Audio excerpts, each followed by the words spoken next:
country and not industry friendly, which we all know helps with our taxes. My concern is your amendment that reduces the height of 650 feet to 500. I was looking at the site map and there are sites where I believe 650 would not be a problem. I have heard about noise complaints from the turbines that I have not witnessed. You should live on County Road 121 where you will have the jack brakes from the trucks and the Harley motorcycles getting on it, going up the hill and letting off coming down.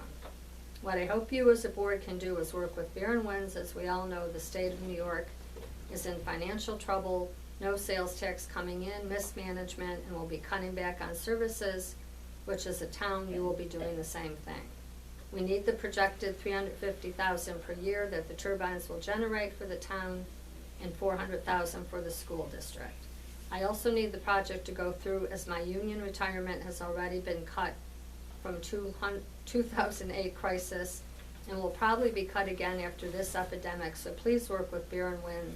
We all need this. Make something happen in New York State. Charles and Marietta Saxton.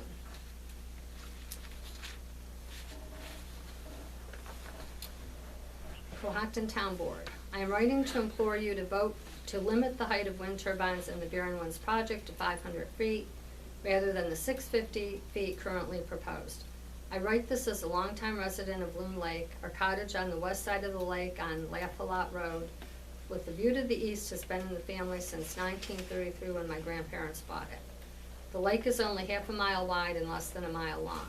Having seen the simulated view in the environmental study and the application of what 8 500-foot turbines will look like atop the ridge line, I am mortified and heartbroken that these extremely large 650-foot machines would completely change the look of this recreational and scenic jewel of a lake. They would dominate and be completely out of scale for this small lake. I'm sure you have seen the official environmental study and its comments about the turbines and the application itself. Let me remind that it states in part, their number, proximity, lack of screening, and presence on the ridge line accentuate the turbine scale contrast with the existing vegetation, landform, and sky. Their utilitarian character is also inconsistent with the residential waterfront character of the view. The quantity and proximity of the turbines now make them the dominant features of the view. The introduction of the proposed turbines adds a utilitarian element to the landscape that alters the existing recreational character of the view.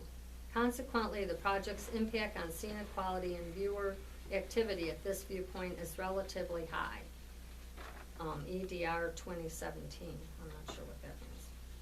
I'm a reasonable person and I believe that 650-foot wind turbines are totally unreasonable for this small lake and for this project. I hope you will agree.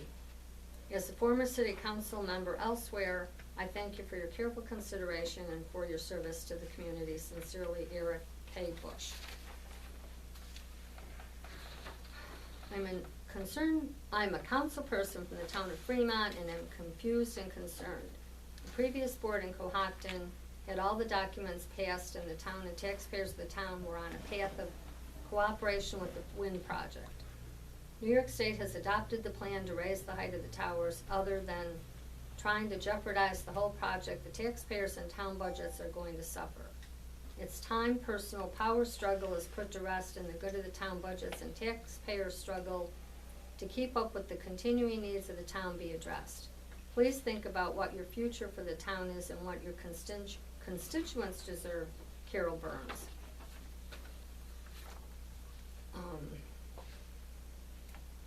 My name is Melissa Marzalek, and I'm a resident of Prattsburgh. My husband and I purchased our property in 2009 and have been living here full-time since 2013. We spent 4 years of our life looking for the perfect rural town to settle. We thought that place happened to be on Simmons Road in Prattsburgh. Earlier this winter, I sent a letter to our town board sharing my concerns about the proposed wind farm in Prattsburgh. Since then, I have learned about the proposed new wind farm in Cohocton and the plans to replace the existing turbines with larger models.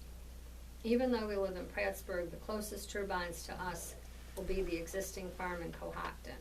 Our residence is less than 1 mile from one of the turbines in Cohocton and less than 2 miles from a dozen of them. In total, we can save see 13 of the turbines from our view shed. I am writing to you to express my concern and opposition to all of these projects. I am a graduate of environmental studies and have a general understanding of renewable energy sources. My husband and I use solar on our property. Many people would be confused by my stance on renewable energy, having been a teacher in environmental education for 20 years. I have not always felt this way. It has been a slow process of waking up to the illusion that green energy has promised the world. I am both happy and sad at the same time to understand this. I've spent the last several months researching both sides of the industrial wind industry and have determined I very strongly opposed to industrial wind. I find no concrete evidence that industrial renewable energy does anything to contribute in a positive way to society. As the evidence shows, it mostly contributes to the developers' and investors' pockets and actually does more environmental harm than good. It is my understanding that you were elected as town supervisor last fall and have inherited this project. My letter and comments are not directed at you, but rather at an expression of how I feel about these projects in general. I think it is important to speak up and out about what is happening all over our state in rural communities. One of my primary concerns I have with the wind project is the long-lasting effect it will have on the community and those sited closest to the turbines. The entire idea of these projects, which feed the urban areas of the state, makes no sense to me at all, except that our rural landscapes are being exploited for the energy demands of the urban. I find these projects to be taxpayer-funded scams. The long-term economic consequences of selling out a wind town limits the town's future potential and stunts further vision. These projects do not sync with the version of the comprehensive plan, which represents Prattsburgh as rural and special because of its ruralness. I am not familiar with the comprehensive plan in Cohocton, but can't imagine it's any small town's dream to become an industrial wind town. In the case of Prattsburgh, the rumor going around is that this is the only way to save the town, and that seems very sad and desperate to me. I would enjoy learning more about the impact the current wind towers have had on the town of Cohocton. Many of them just seem broken most of the time, and I can't imagine they have performed to what was promised. The quiet rural nature is what attracted my husband and I to move here. We felt the area we were living close to in Rochester was losing its country feel, open space, and freedom. We wanted a place that still felt a little wild, was abundant with wildlife, and had the small town atmosphere. I will be honest in saying the village of Naples is what attracted us to this area. Economic impact. Since Cohocton has already been in relationship with a wind developer for the past decade, I would like to understand the impact of that relationship and if the wind developer's claims of income actually outweigh the cost to the communities who host these projects. Has the income been worth the impact? How have property values changed in the last decade? What has the impact been to the highways and highway department? What impacts did the residents closest to the lease sites endure? I'm seriously concerned about any resident sited within a mile of these machines, and as the size of the turbine seems to grow and the impact studies don't seem to address the effects of the larger size. I'm deeply concerned about the health and safety of residents closest to the leased land. It is absurd to me to see the New York siting boards dismiss concerns from citizens time and time again. As a New Yorker, I am fed up with the projects such as these being forced on small towns across the state. Far too citizens speak up and feel there's nothing they can do to stop these projects. There is certainly a lack of empowerment in our town of Prattsburgh, and that might be what I find to be even more sad. Home rule. My next concern is how this process is unfolding. The Accelerated Renewable Energy Growth and Community Benefit Act only benefits billionaire wind profiteers, and I am yet to find a benefit to those of us who are being forced to live near these projects by bullies in Albany and desperate town boards who get Google eyes over promised revenue for the town. What does this do to our town's right to home rule? The stories I am hearing of wind developers sweeping into our small towns and convincing the town board members that these projects will be a win for the town. This behavior is embarrassing for the town and not in favor of the townspeople.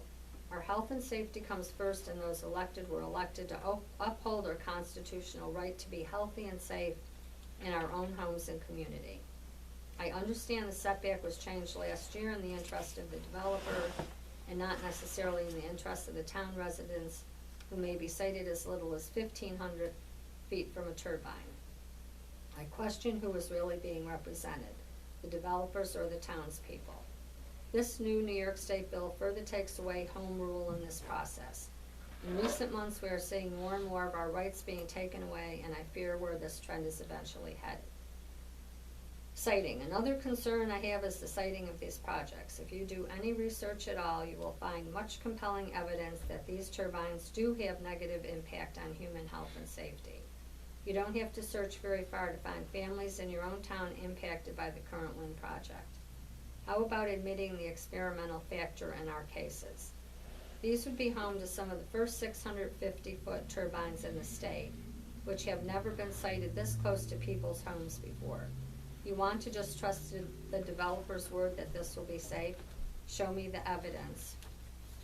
I have found many objective sources that say the smaller turbines are not safe, yet we are being asked to host larger. I can hear the Cohocton turbines often from my home, which is almost a mile away. I can't imagine living closer to them. Last summer, one of the turbines was being repaired. Large spotlights and a generator ran 24 hours a day for close to 2 weeks to repair it. We had to wear earplugs every night to sleep. Again, we live a mile away. Industrial turbines are a nuisance. Some towns have even identified them as such. I hope you do the same and protect your residents in Cohocton and those in neighboring towns like Prattsburg. Property value. My husband and I have always intended to build a new home on our property on Simons Road. We just purchased building plans a few months ago. We have already cut the logs for our home by hand, and they have been drying in our field for 2 years. The day I heard another wind turbine project was proposed for Prattsburg, it felt troubling. How could this be happening again? I then learned the current turbines we can see and hear from our property were planned to be replaced with larger ones, and that more were being proposed in Cohocton as well. We have reassessed our home building plans while we see what unfolds with these projects. In the meantime, we have a fair market analysis done on our property in the event turbines do go up and we decide to move out of Prattsburg. We will not live in an industrialized town, and speaking with the real estate agent who did our home analysis, he confirmed that real estate values have already gone down in Cohocton and in Prattsburg around turbine view sheds. He finds less people interested in owning property near the turbines and has a harder time selling those properties. He estimates values dropping as much as 40% to properties closest to the turbines. I asked this agent if he would come and speak on this topic to the town board, and he declined. He has spoken out in the past and was threatened by pro-turbine families, and his business took a hit from his outreach. This guy has been in business in our area for many years and was clear on the picture of what will happen. It's his job to know such information. What? We are not even allowed to speak out to protect ourselves, our property value, our way of life, without being threatened. Seriously? How shameful is that for a town? Are a few profiting leaseholders more important than the overall health, safety, and well-being and property rights of others? Tourism is a niche concern for Prattsburg. However, it concerns me that several people in our neighborhood have invested heavily in their properties to grow tourism without any support from our town. They have made our neighborhood a better place, and some of our community members are sited directly next to proposed turbine locations from the Prattsburg Wind Project. We are surrounded by tourist towns, and I have seen some of this spill over in the past decade. We have lived here. Prattsburg has so much potential. We have an adorable hamlet with a village square that has the potential to be transformed into an active hub for the community and tourists. I see accepting turbines as a survival approach and not a way to transcend to a thriving mindset and plan for the town's future. I feel deep concern for those neighbors who already have a prosperous vision for the town, who have personally invested heavily and have potentially a lot to lose in this deal. Did you know that in 2017, Steuben County brought in over $133 million in tourist revenue? There is an opportunity here. I hope Cohocton has a larger vision for itself as well. I'm an advocate for people to be able to make decisions for their own property, but in these cases, not if what they choose to do is a direct impact on their neighbor. Water, last topic. We are so fortunate to have a plentiful water supply in our region. However, we should not take that for granted.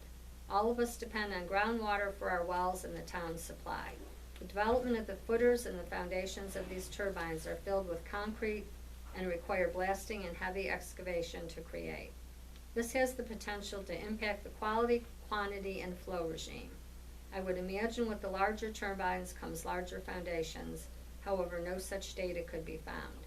The towns of Chatham and Kent in the province of Ontario have been featured in the news in the past decade after 2 wind farms were installed.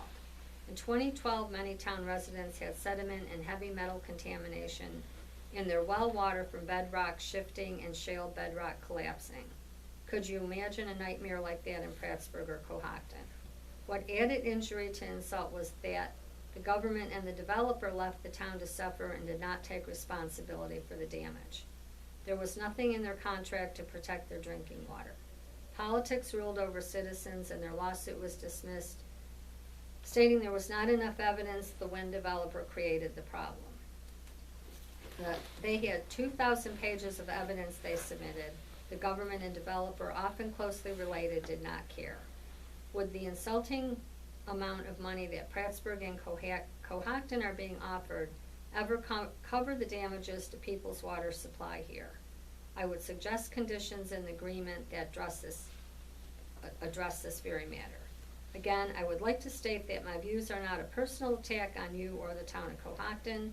I wanted the opportunity to ask questions, make my voice heard, and let you know that not everyone in the area is on board with these projects.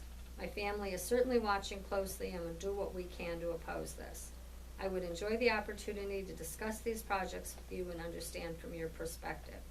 I wish you well, Mrs. Hall, and hope your town is able to make the choice that benefits the community the most and represents the views over the developers. Respectfully, Melissa Marzulak. That's the last one I have. Thank God. I can't see now. Other than that,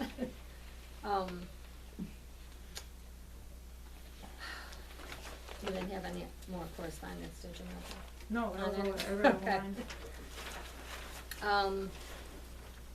Acceptance of the minutes. I have, one correction that, where are they? On the, okay, I can't see anymore. Oh, the bottom of the first page, the motion, the Dusenberry abstained should really be a recusal. No, it wasn't abstained, I abstained. Well, that's, I abstained from voting. I did not recuse myself, I abstained from voting. well, you had recused yourself during the meeting, or No, I said that didn't. you were. I said I abstained. Okay. Motion to accept the minutes?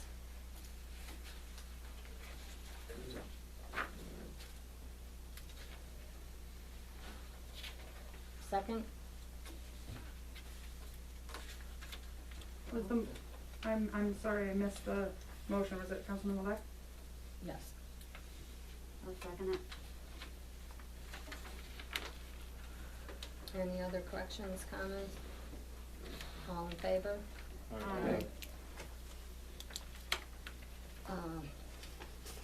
I have a supervisor report, town clerk, justices, there was no planning board meeting, there was an ambulance commissioner meeting, and I have code enforcement and police.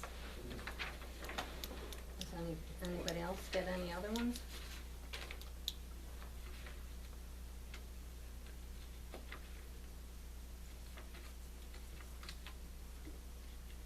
Motion to accept those reports? So moved. Second? Second. Any discussion? Judy, do you know under the code enforcement, the third item, the office has issued a 30-day notice to comply with order to remedy